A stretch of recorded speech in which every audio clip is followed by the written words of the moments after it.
Hi everyone. This morning I want to talk to you about kites. So it's fall time, which is like the high season for kites. Why are kites so amazing? I don't know, but as a little boy I went out and went flying kites and I loved it. It was so exciting.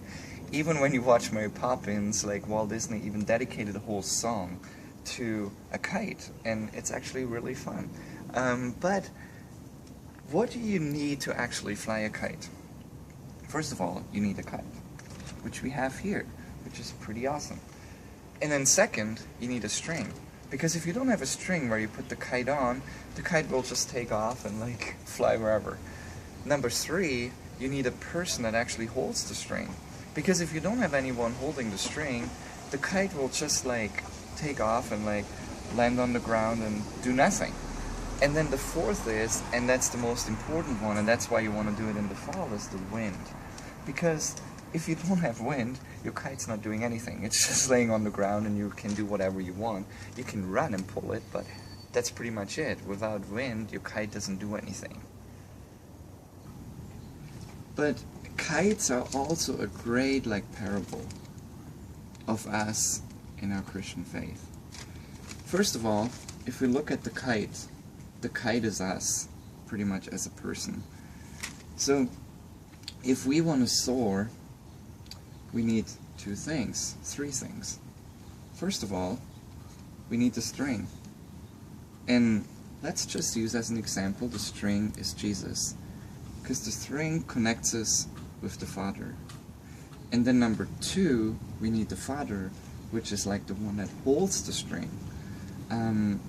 Through Jesus we have that connection, but we need to be anchored in the Father. That means we need to have a relationship with God and we need to be connected with Him. But then number three, we need the Holy Spirit to guide us and to move us forward, which represents the wind. So we need all those three things to be able to walk in our Christian life.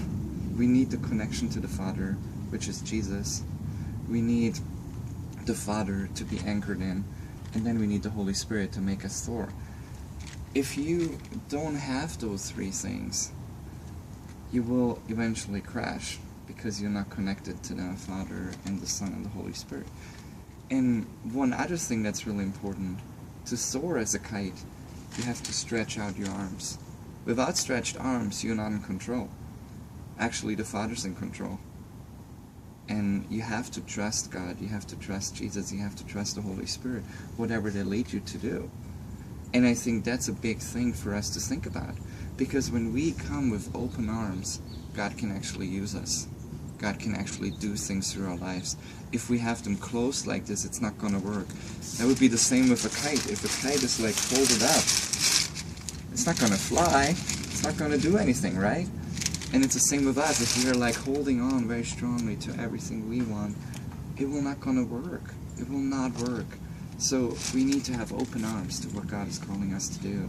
And we have to trust that He guides us. We have to trust that Jesus holds on to us and that the Holy Spirit will give us insight on what to do.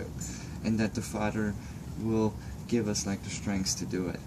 So I want to encourage you with that today.